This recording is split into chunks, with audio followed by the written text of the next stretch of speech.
bienvenue sur After Fight. On se retrouve aujourd'hui pour une nouvelle vidéo. J'ai avec moi un combattant de MMA professionnel en la personne de Jason Poney. Jason, comment est-ce que tu vas? Bonjour à tous, ça va très bien, écoute, là je suis au soleil, c'est en décembre, donc je suis content, tout va bien.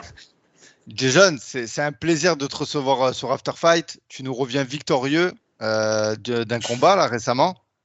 Ouais, ouais, je suis parti au Kazakhstan là, et voilà, j'ai pris un mec solide de là-bas, c'était un peu leur star Astana, là, enfin le mec qui montait à Astana, tu vois, enfin dans la capitale, et je suis revenu avec la victoire, donc je suis content. Les 3 rounds, on est allé au bout, mais je pense que j'aurais pu finir le combat, tu vois. Mais on a joué un peu le game plan, tout ça, et au final, c'est passé. Donc voilà, on est content de la perf. Et avant qu'on parle de l'autre actualité qui va arriver prochainement pour le début d'année 2024, Jason, je voudrais que tu te présentes un petit peu. Tu es un combattant, ça fait depuis 2008 que tu combats en professionnel. Ouais, c'est ça. C'est ça. Donc pour ceux qui ne me connaissent pas, je suis Jason Poney, j'ai 35 ans maintenant. Ça y est, on a passé la barre symbolique des 35 ans. Je combat en pro depuis 2008. J'ai combattu un peu partout. Hein. J'ai combattu sur tous les continents, on va dire, du monde. Donc ça, c'est bien. J'ai fait le M1, le PFL, Cage Warrior, entre autres. Hein. Après, j'ai combattu dans pas mal d'orgas. J'ai fighté des fois des UFC vets, des mecs un peu solides. Je suis allé à la CB aussi. Voilà, on a un peu roulé sa bosse depuis 2008. Donc là, maintenant, je suis à 24 victoires et 15 défaites. Et voilà, je pense que 35 ans, je me sens encore en canne, donc ça va encore continuer. Je pense facile, 3-4 ans, facile. Ouais, gros palmarès. Jason, comment tu as fait la connaissance du MMA? Ça fait. Comment j'ai connu. Alors, j'ai toujours traîné un peu dans les sports de combat parce que assez jeune, tu vois, je me suis mis dedans, j'ai fait un peu de karaté quand j'étais jeune, tout ça. Ma mère m'a mis au karaté. Et, le MMA, je crois que j'ai trouvé, je sais plus, c'était par un DVD de l'UFC. Voilà, ça, je me rappelle. Un DVD de l'UFC. Justement, ma mère, elle allait au. Tu sais, avant, c'était les marchands de journaux, ça, il n'y avait pas de combat sur Internet, tout ça, là. Donc, un jour, elle est revenue avec un DVD de l'UFC et on a regardé, tu sais, avec mon frère, mon cousin, tout ça. Tous les mecs qui aimaient bien la bagarre. Et franchement, on a tout de suite accroché, on a commencé à s'entraîner. C'était pas sérieux, hein. On a commencé à s'entraîner entre nous, refaire des triangles, des choses comme ça, tu sais, sur des stades, comme ça, quoi, tu vois. C'est un peu l'anecdote, quoi. C'est un peu du bricolage au début, quoi. Et donc, background de karaté, tu as fait ça pendant combien de temps avant concrètement de passer aux arts martiaux mixtes? Le karaté, j'ai pas fait tant que ça, hein, je pense, j'ai fait 5 ans. Mais après, j'ai touché un peu à tous les arts martiaux, parce que, tu sais, quand j'étais jeune, j'aimais bien le combat, mais, tu sais, je cherchais déjà à trouver un peu un truc efficace, entre guillemets, qui était pour moi, déjà à l'époque, quand j'étais ado de ça, proche de la réalité, tu vois. Je fais du karaté, je fais du taekwondo, 2 ans, j'ai fait l'aïkido, j'ai fait 2 ans aussi d'aïkido, j'ai fait quoi encore, du sabre japonais, j'ai fait un peu j'avais commencé le sanda à l'époque aussi, enfin le wushu. Et dans le club où j'allais, en fait, je faisais un tout petit peu de sanda. Donc moi, ça me plaisait le sanda, mais il fallait faire beaucoup de wushu, quoi, enfin beaucoup de techniques. Donc c'est ce qui m'a fait un peu décrocher. Et après, j'ai trouvé le MMA et le pied-point en même temps, quoi, le kickboxing et le MMA en même temps. Et là, c'était pour moi parfait, quoi. Ouais, tu avais déjà cette approche martiale, en fait, de vouloir aller dans plein de disciplines et à la fin pour tout regrouper, quoi. Parce que là, on parle d'une époque où le MMA, c'est parce que tu viens de France. Là, je sais que tu es en Thaïlande en ce moment, mais tu viens de Ouais. où de France? Là, moi, je suis guyanais, donc je suis né en Guyane, mais je suis arrivé en métropole assez tôt, quoi. J'avais peut-être 11 ans quand je suis arrivé. Et ouais, non, mais après, je sais pas, c'est un peu comme j'ai un grand frère, j'avais un cousin avec qui on vivait de ça, et on vivait un peu dans ça, quoi. Tu vois, on avait justement la chambre d'ado, c'était avec des posters de Bois-Cao, tout ça, quoi. Tu vois ce que je veux dire, déjà à l'époque. Ouais, bah, Et, j'allais te demander justement, est-ce que tu as eu des combattants, même des acteurs, peu importe, qui t'ont inspiré justement pendant ton enfance pour pouvoir faire cette carrière aujourd'hui? Ouais, c'est ça. C'est comme je t'ai dit, c'était. En fait, j'ai acheté du moment où j'ai commencé à acheter le premier DVD de l'UFC. Après, comme j'ai accroché, ben, j'ai vu en même temps. Je suis tombé dans le K1 aussi en même temps. Donc, tu sais, je regardais à l'époque là. Tout... En fait, j'ai rattrapé tout ce qu'il y avait avant que je commence à regarder. Donc, j'ai commencé à regarder tous les K1 GP. Voilà, le banner, tout ça pareil. Le banner, il était dans ma chambre, tu vois. Le banner quand Cyril Abizi, tu vois, le clash et tout à l'époque, tu vois, c'était un sacré combat, tu vois. Et tous ces trucs-là, tu vois. Donc j'ai commencé à regarder tout ça. Ben, le Pride, bien sûr. Gros fan du Pride à l'époque. Et voilà, on était dans ça déjà. Et le truc, c'est que, ouais, déjà ado, en fait, moi, cherchais quelque chose de réel, tu vois, enfin de plus réel, parce que, bon, comme tout le monde, tu sais, je m'étais déjà un, peu, euh, un peu bagarré dans la rue, tout ça. Et je voyais bien que quand j'allais, par exemple, dans une salle parade, par exemple, l'aïkido, j'ai fait l'aïkido, c'était très bien. J'aimais bien le côté où tu utilisais la force de l'eau, tout ça. Mais en vrai, c'est tellement du côté art que ça ressemble plus pour moi. Enfin, le côté martial, il est vraiment oublié, en fait. Donc, du coup, pour moi, c'était déjà à l'époque, je me rappelle, c'était pas, tu vois, je voulais déjà changer à cause de ça, tu vois. D'accord. Et, et ta première salle de MMA, du coup, ça a été en France? Tu viens de Ouais, quel team exactement? Explique-nous un peu comment ça s'est passé, justement, et ensuite que tu es passé en pro, quoi. ok. Donc, première salle de MMA, c'était à Bordeaux. C'est ma salle, c'est toujours mes coachs de maintenant. Hein. C'est Impact Aquitaine, enfin Impact 33 à l'époque. Non, Impact 33 maintenant. Avant, ça s'appelait Impact Aquitaine, mais maintenant, c'est Impact 33. D'accord. Bordeaux, avec Cédric Sellerier en coach principal. Et, voilà, je suis arrivé, j'avais 16 ans peut-être à la salle, un truc comme ça, 16 ou 17 ans, je ne sais plus. Et je suis arrivé via un stage, c'était un stage de Anthony Rea. Il y avait un stage de D'accord. Anthony Rea.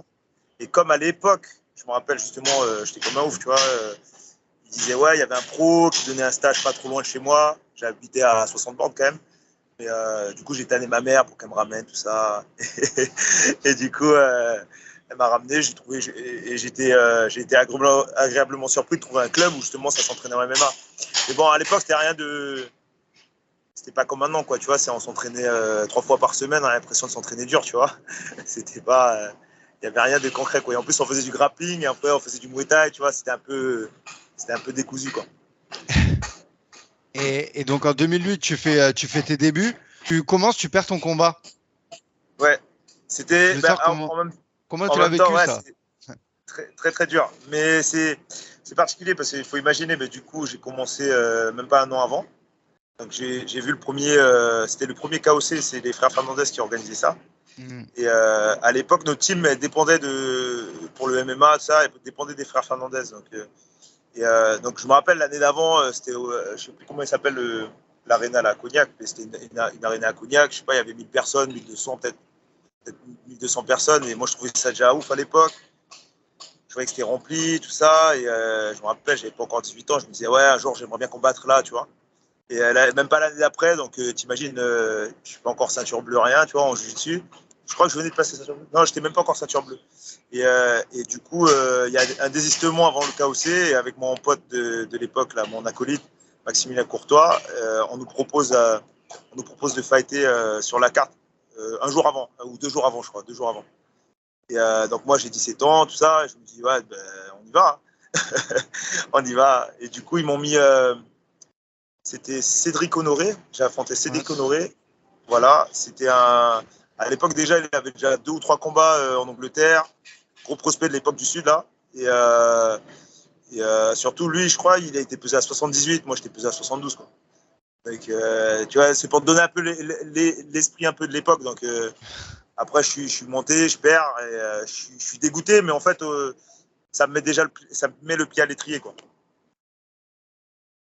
Et quand même, tu as eu j'allais dire, l'envie de continuer, malgré cette défaite. Tu t'es dit, on lâche pas, quoi. Ouais, c'est ça, c'est ça.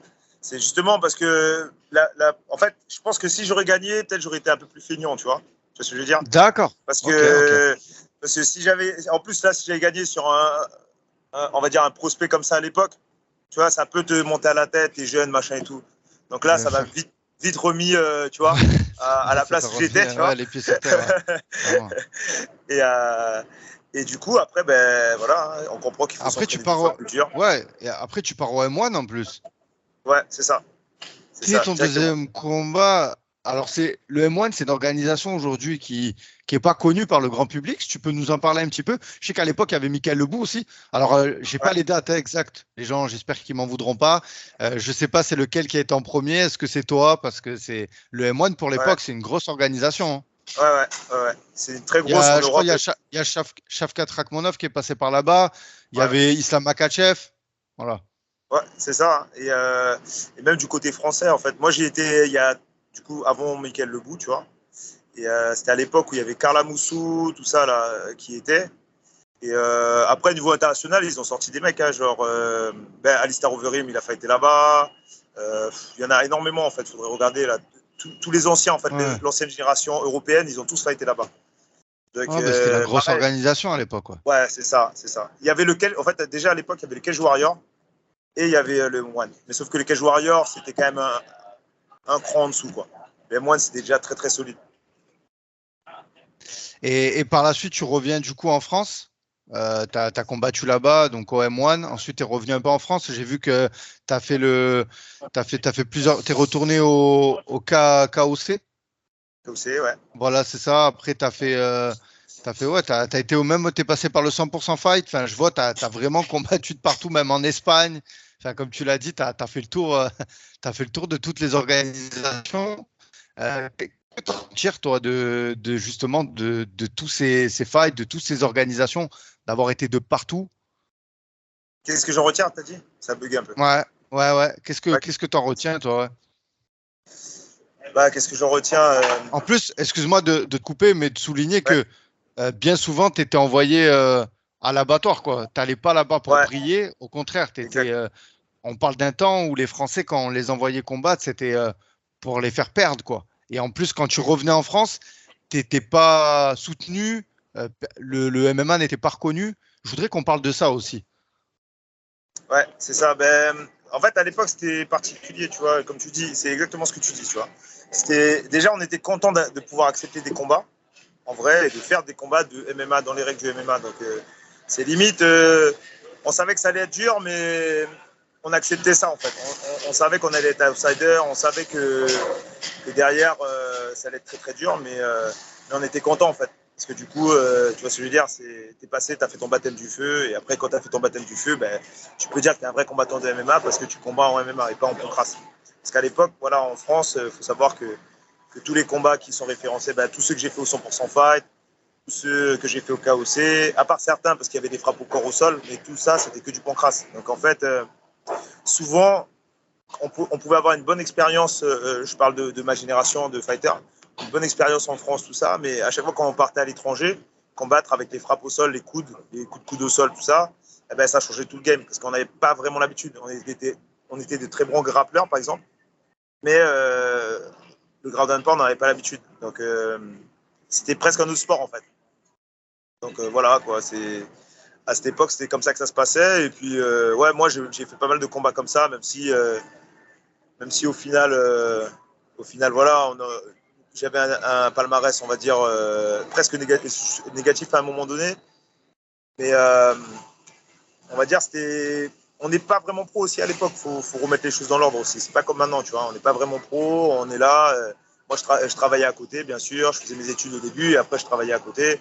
Et dès qu'on m'appelait, je prenais des dispos et j'allais combattre, quoi. Donc, j'étais un peu content du lifestyle, tout ça. Et puis, dans ma tête, je me disais pas non plus que j'allais à l'UFC à l'époque, mais j'avais envie de combattre, enfin, de me prouver à moi-même que je pouvais combattre et de monter au meilleur niveau possible, quoi. Pour moi, quoi. Et en 2021, tu as atteint aussi l'organisation, le PFL, qui aujourd'hui est une organisation dont tout le monde parle, qui est connue. Pareil, ça a été. Bon, je sais que ça a été 2 défaites pour toi. Ouais. Voilà, c'est en 2021. Tu as affronté des adversaires Ray Cooper et Joao Zeferino, qui sont vraiment des tueurs à gages. Donc voilà, il n'y a pas. Il n'y a clairement pas de honte à avoir perdu face à eux. Qu'est-ce que tu en as tiré, pareil, de cette exposition à cette époque, le PFL? Alors, faut savoir déjà, c'est pareil, c'est toujours une histoire de contexte, tout ça. C'est bon, plus ou moins, je combattais un peu partout. Là, j'étais déjà aguerri, hein, on va dire. J'étais déjà aguerri. C'était il n'y a pas longtemps. J'étais déjà la version de moi-même de maintenant, quoi. Et par contre, le truc, c'est qu'il y a eu, comme tout le monde le sait, il y a eu le Covid. Et le Covid, moi, j'étais rentré en Guyane à cette époque-là. Franchement, j'ai été retiré du game. En fait, j'avais arrêté de m'entraîner sérieusement. Je formais des mecs. J'avais ouvert mon club en Guyane, tout ça. Et après, en fait, ce qui s'est passé, c'est que j'ai eu ma petite fille qui est née. Donc, du coup, les priorités de la vie ont fait que j'ai mis le MMA un peu sur le côté, voire complètement à un moment donné. L'année juste avant le PFL, complètement, ça faisait 1 an que je ne m'entraînais plus, en fait. Je faisais 90 kilos. Tu vois, c'était pas du tout, tu vois, bien gras, tout ça, quoi. Et comment c'est arrivé, en fait, le PFL, il est arrivé un peu comme ça aussi, parce que après le Covid, tout ça, donc du coup, moi, avec ma femme, on se parle et on décide de rentrer en France. Donc, en rentrant en France, je me dis, bon, peut-être que je vais essayer de recombattre, mais je pensais pas au PFL, quoi, tu vois ce que je veux dire. Donc, je commençais à parler avec 2-3 managers, tout ça, et en fait, il y a eu cette opportunité qui s'est faite à 77. Donc, je savais que ça allait être dur, hein, de toute façon. Il y avait, c'était le tournoi à 1 million, c'était très, très relevé, tu vois. Il y avait Ray Cooper, il y avait Ferrino, il y avait McDonald, il y avait que des tueurs, en fait, que des mecs qui sortaient de l'UFC ou des top 50, quoi, facile. Hein. Donc, je savais, mais on va dire que pour moi, c'était déjà encore une fois, c'était un peu un check, tu vois, pour checker un peu le test et voir vraiment si le top 50, c'est inatteignable. Dans ces cas-là, on continue à combattre à son niveau ou alors on s'y met vraiment et comme maintenant, on se remet sérieusement aux affaires et on va chercher les tops, quoi. Et du coup, ça m'a fait un peu ça, quoi. Ça m'a fait un peu tu vois, j'ai un peu jaugé en faisant ça. Ray Cooper, en vrai, il n'y a rien à dire, tu vois. Franchement, il m'a mis un bratel, je n'ai même pas compris. Je pensais même pas qu'il allait pouvoir me le mettre. Il a mis la demi-garde en plus. Hein. Il m'a à moitié endormi et tout. Mais Zeffirino, j'ai failli le mettre KO quand même. J'ai failli le mettre KO et franchement, il s'est accroché aux branches. Je sais pas comment il a fait. Bon, après aussi, moi, je suis un petit. Quand je combats 77, c'est mon poids normal, tu vois. C'est mon poids de tous les jours. Donc, je suis pas un vrai 77 en fait. Quand je combats à 70, je cut. Mais quand je combats à 77, si je cut 2 kilos, tu vois, c'est bien. Tu vois ce que je veux dire. Si je cut encore, je fais un régime et j'arrive après, je perds 500 grammes et ça y est, je suis au poids, tu vois. Donc en fait, ça n'a rien à voir avec des 77 de haut niveau. C'est ça que ça m'a fait un rappel là-bas, tu vois ce que je veux dire. Parce que là, le haut niveau, c'est vraiment des vrais mecs qui sont préparés, tu vois. 77, c'est à peine ils arrivent à 77.000, tu vois. Y a pas c'est ça, dans la vie de tous les jours, ils font les 90 kilos, quoi. Voilà, c'est ça. Et c'est des mecs, voilà, ça s'entraîne dur, tout ça. Donc, non, c'est très bien, tu vois. En vrai, j'ai perdu, mais d'un côté, je suis content, tu vois. Je suis content parce que tout le monde, surtout à l'époque, enfin, à ce moment-là, je savais pas que ça allait s'ouvrir comme ça. Mais tout le monde n'avait pas la chance d'aller se frotter comme ça sur un tournoi à 1 million. Mais bien sûr, Jason. Voilà. Et moi, c'était important que je souligne toutes les organisations que tu as fait. Et encore, j'en ai oublié. Hein. Comme tu as dit, l'ACB, je crois même que tu as été au One. Ouais, pareil. Au One aussi. Voilà, ça a été une défaite. Mais je veux dire, aujourd'hui, tu as emmagasiné beaucoup d'expérience. Tu as fait le tour. Voilà, tu es l'un des Français qui a été dans le plus d'organisations. Donc, vraiment, c'est une richesse aussi. Même s'il y a eu des défaites, il y a eu des victoires. Ça fait aujourd'hui le combattant que tu es et vraiment, moi, je tenais à le souligner, c'est honorable d'avoir fait le tour du monde et représenter le drapeau tricolore dans toutes ces organisations. Donc voilà, déjà, en tant que fan de MMA, je tenais à te remercier parce que voilà, c'est grâce à des personnes comme toi, tu vois, que le sport en est là aujourd'hui. Et justement, je voulais te demander, est-ce que on peut aujourd'hui dire que tu as encore des objectifs dans le sport comparé à quand tu l'as commencé? Est-ce que tu en avais justement quand tu as regardé cette cassette ou ce DVD du Pride de l'UFC? Est-ce que tu voulais aller à l'UFC? Est-ce qu'aujourd'hui l'UFC c'est fini? Est-ce que c'est toujours dans un coin de ta tête? Quels sont les objectifs de Jason Poney? Alors, c'est ça, c'est quand j'ai commencé à regarder ça, déjà, comme je t'ai dit, j'étais content de pouvoir me tester et de rentrer dans la cage en vrai. Tu vois, rentrer vraiment dans la cage avec un mec, tu vois, déterminé en face, tout ça. Donc ça, on va dire que ça a été assez facile parce que l'année d'après, j'étais en train de combattre, tu vois, au M1, tu vois, donc ça a été fait. Et après, en fait, oui, après, franchement, tu sais quoi, ça a été assez rapide, tu vois. Je commençais à calculer, je me suis dit, bon, voilà là, j'ai 18 ans. Bon, j'étais à 1-1, tu vois. Donc, 1-1, 18 ans, je me disais, pour l'époque, il n'y avait pas grand monde et tout. Donc, je me suis dit, il faut continuer à taffer et tout. C'était ce que c'était. Peut-être si j'avais bougé dans une plus grosse team plus tôt, peut-être que ça aurait pu changer quelque chose. Quoique, c'est même pas sûr. Et au final, ouais, après, j'ai commencé à me mettre quelques objectifs, mais là, maintenant, on va dire aujourd'hui, là, tu vois, comme je t'ai dit, moi j'ai 35 ans. Là, maintenant, je vais essayer d'atteindre au moins les 30 victoires, tu vois.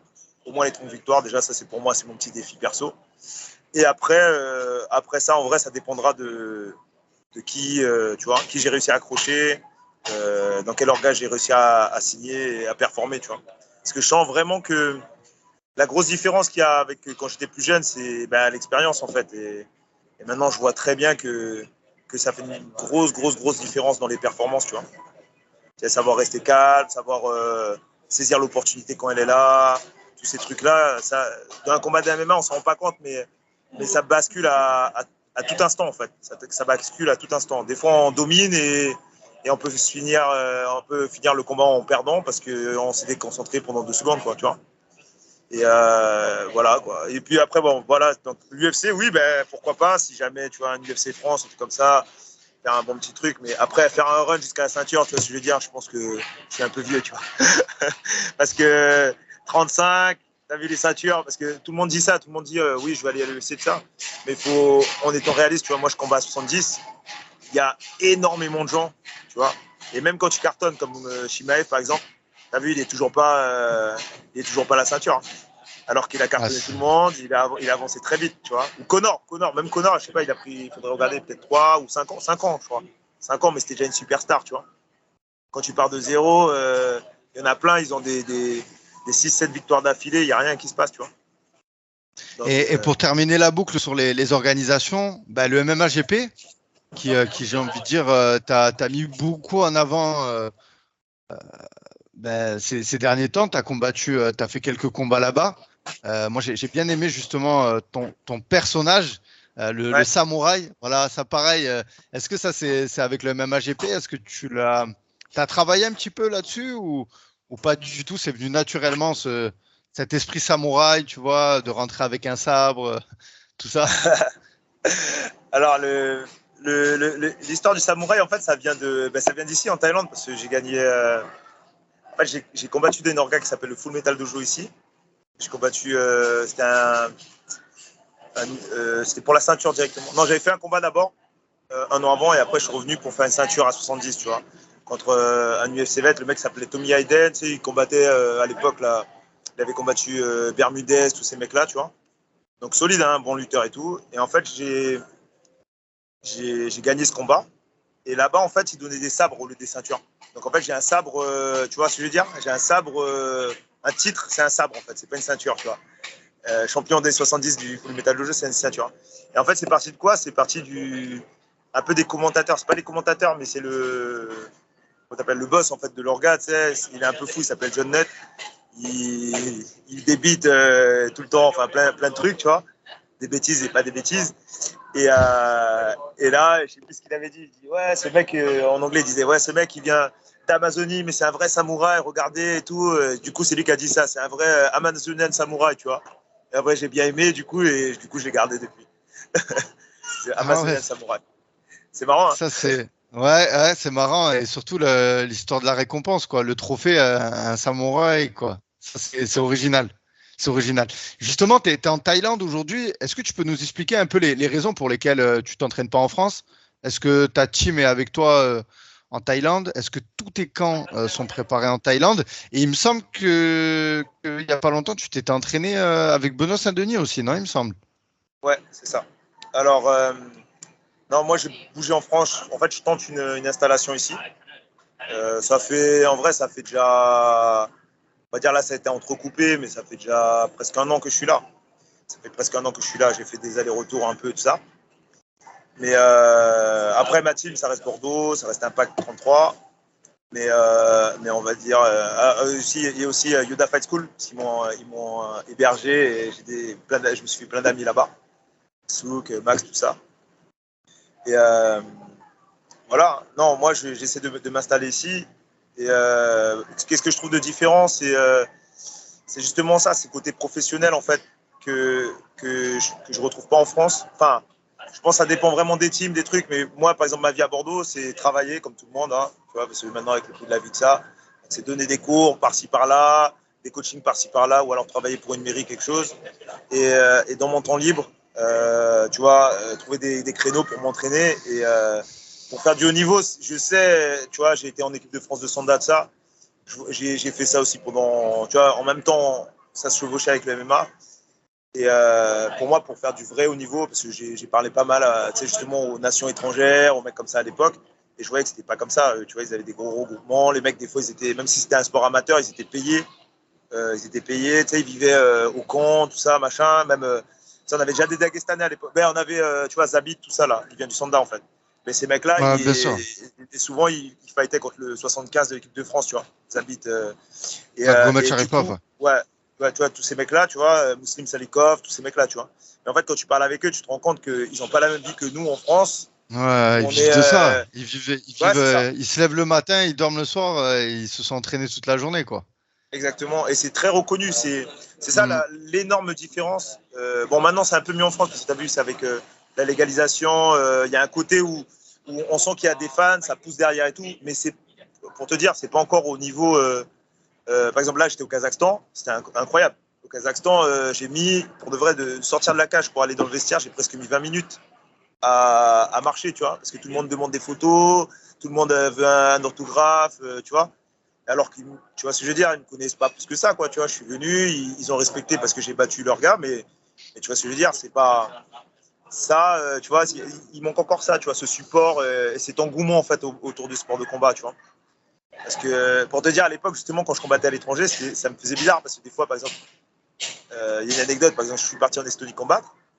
Pareil, un mec, comme d'hab, on est l'outsider et tout. Le mec, je le mets KO, tu vois. Donc, incroyable et tout. Les gens, ils sont choqués sur place et tout.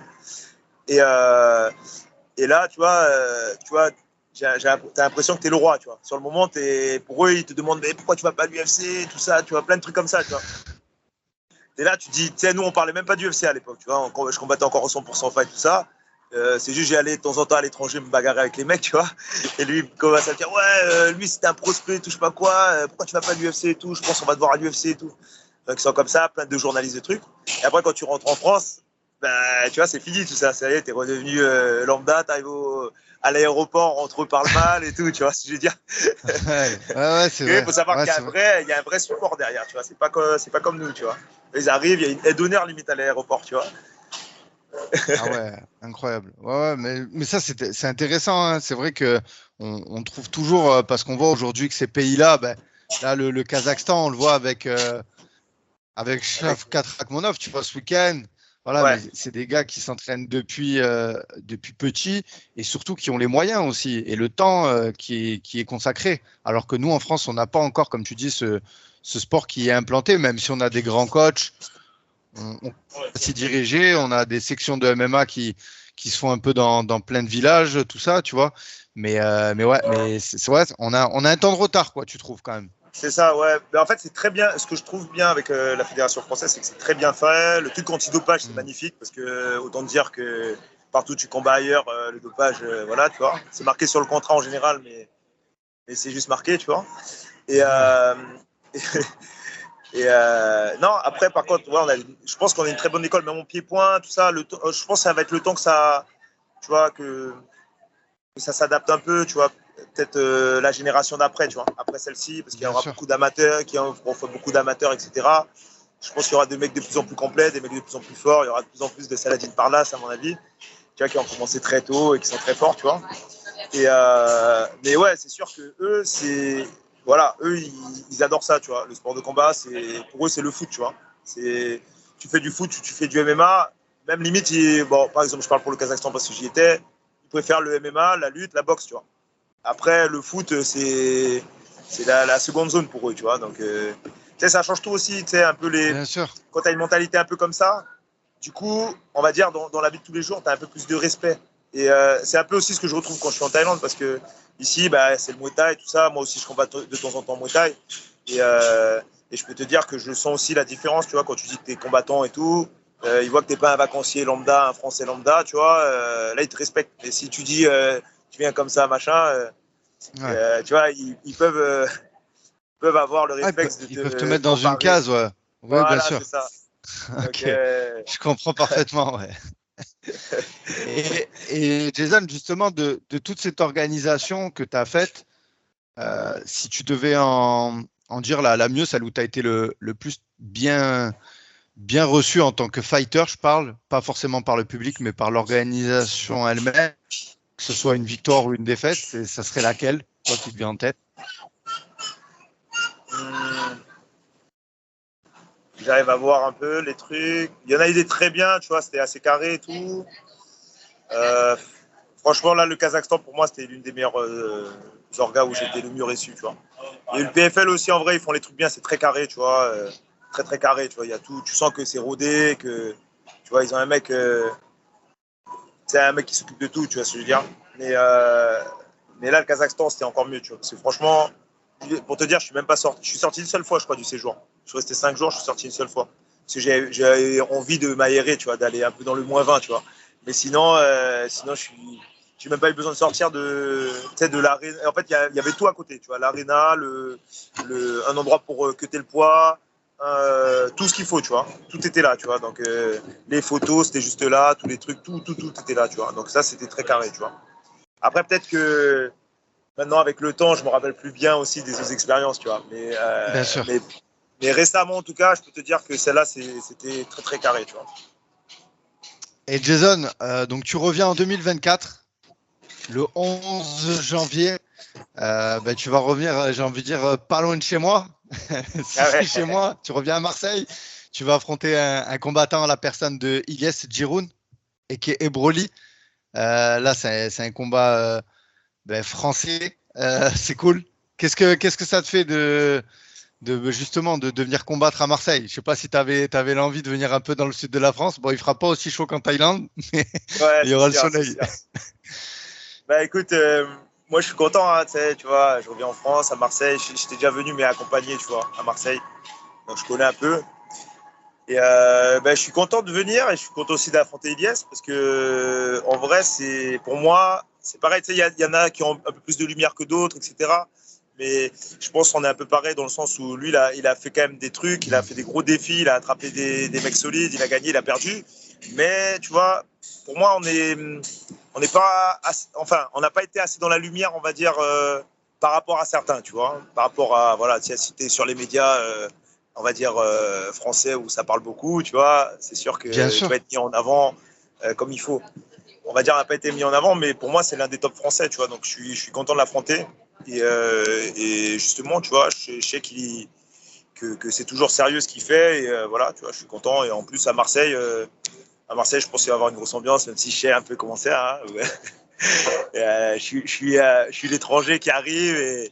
Ben Et, ouais, je veux dire là en plus, yes, c'est un Marseillais, donc tu viens en terrain ah très ouais, très très hostile. très hostile, très hostile. Je sais comment ça se passe, je sais. J'ai déjà vu. Mais bon, après, tu vois, c'est C'est le du sport, sport, c'est ouais. comme ça. Ouais, c'est le sport, c'est comme Exactement. ça. Donc, après, voilà, hein, on va voir, on va se tester et on verra bien qui sortira vainqueur. Ouais. Et justement, j'avais vu que tu avais affronté aussi David Gallon, Damien Ouais, Lapillus. ouais, Donc voilà, tu as plus combattu d'étrangers que de Français. ouais. Toi, t'as pas de problème avec ça, je veux dire? Combat des D'affronter Français? les... Ouais, Combat des Français, pas plus que ça. Hein. Parce qu'en fait, bien sûr, tu sais, quand je me suis entraîné avec eux, tu vois, si on est potes un peu et tout, ça me gêne pas, tu vois. Ça me gêne, pardon, ça me gêne, tu vois. Mais après, en vrai, tu vois, c'est le sport. À un moment donné, tu vois, moi, je suis de l'école de. Tu sais, je viens de l'amateur, tu vois, comme je t'ai dit, j'ai fait beaucoup de sanda, beaucoup de trucs. Je suis de l'école où, en vrai, voilà, les top français, ils devraient avoir. Si, par exemple, on devrait faire un classement français, mais en vrai, il faudrait que les Français, ils affrontent les Français et le meilleur Français, tu vois ce que je veux dire, il peut aller représenter, tu vois ce que je veux dire. bien Et, sûr. c'est comme ça, tu es dans le sport amateur, tu vois. C'est comme ça, tu as les 3 premiers qui sont sélectionnés pour les stages équipe de France, etc. Et après, celui qui performe le mieux ou qui est le plus en forme, etc., il peut aller représenter les couleurs. Donc, pour moi, ce serait bien aussi qu'il y ait, dans le sport, qu'il y ait encore, que ça revienne un peu à cette logique-là, parce que c'est vrai qu'on est dans un sport, on est vite passé comme l'anglaise, tu vois, où tu montes, tu commences à faire un peu ton petit palmarès de ton côté, tu vois, et très vite après, tu te fais cataloguer comme un des meilleurs Français, mais en vrai, tu n'as affronté aucun de tes contemporains et aucun de tes mecs, tu vois, tes challengers potentiels. Et après, tu pars à l'étranger, tu pars dans des gros orgas. Mais je dis en France, mais crois-moi que tout le monde fait ça, tu vois. Les Anglais, ils font ça, tout le monde fait ça, tu vois. Donc, les mecs, même les Américains, tu vois, moi, je trouve qu'ils sont encore plus forts pour ça. Ils affrontent personne et après, tu les vois à l'UFC ou au Bellator, tu vois.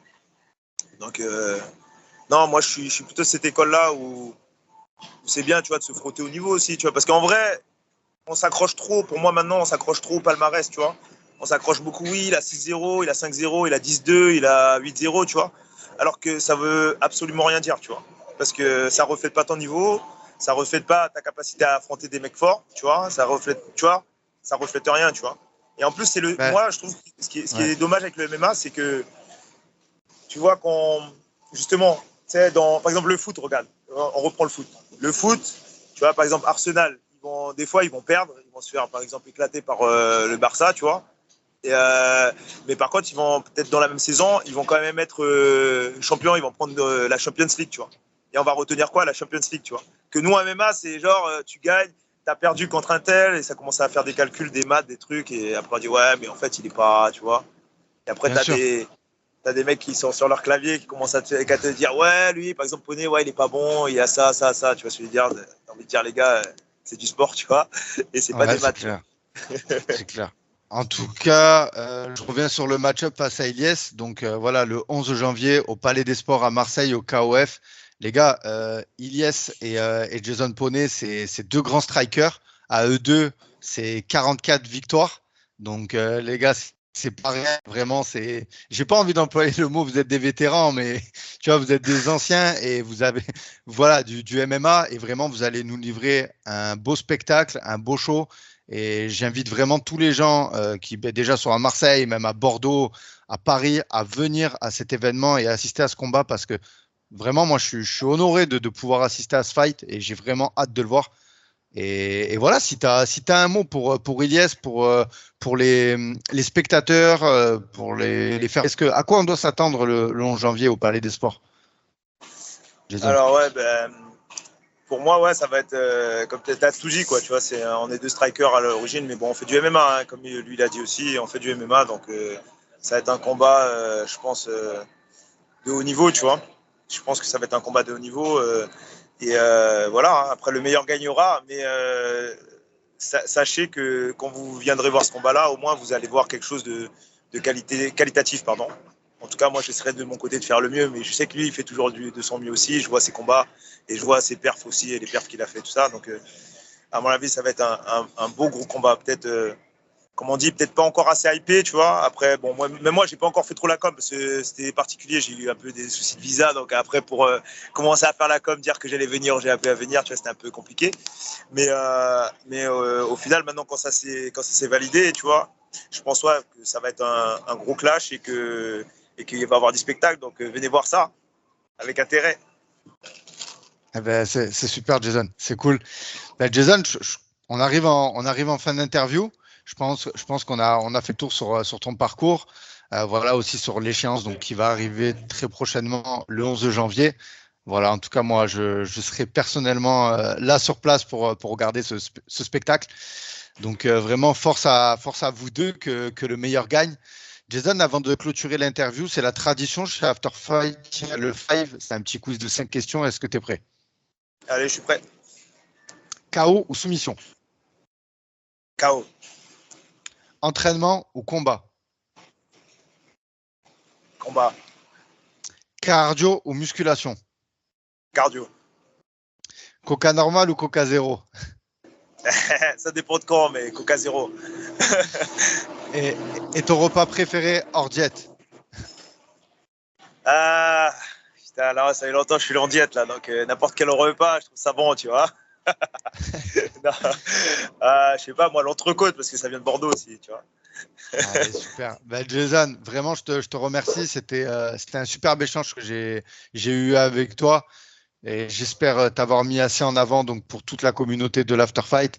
Voilà, allez soutenir Jason Poney sur ses réseaux. C'est un combattant qui mérite vraiment beaucoup de lumière. Si vous êtes dans le sud de la France, et je le répète, même sur Paris, n'hésitez pas à prendre un billet pour venir voir son combat. Donc, je pense que ça va être le main event. J'attends confirmation de l'organisation. Pareil, l'organisation, le KOF, on n'en a pas beaucoup parlé, mais c'est une très très belle organisation qui met bien les athlètes en avant. Il y a de gros noms déjà qui sont passés là-bas.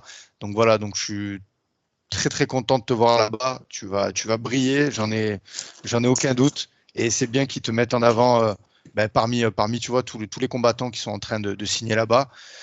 Donc voilà, donc allez donner de la force à Jason. Ses réseaux s'affichent à l'écran. Et Jason, je te laisse le mot de la fin pour clôturer l'émission. Si tu as des sponsors, des personnes à remercier, c'est toi qui as le mot de la fin. Ok, ouais, je vais remercier un peu mes potes français. Donc, je remercie toute la team de Bordeaux, donc Karim, Ben, Cédric, mais aussi la team d'Angers, du coup, parce que mes dernières prépas, je les ai fait aussi à Angers. Donc, Souk, justement, qui combat au KOF, Souk Compassat, Max et tous les autres, tous ceux qui me soutiennent et tout. Donc, je suis vraiment content de faire ça, comme on dit, pour vivre, quoi, maintenant, tu vois. Ça change du tout au tout. Donc, je suis content d'avoir tout le monde qui me soutient, des fans, etc., quoi. Donc, merci à tous et j'espère à bientôt et que vous verrez un beau spectacle le 11 janvier.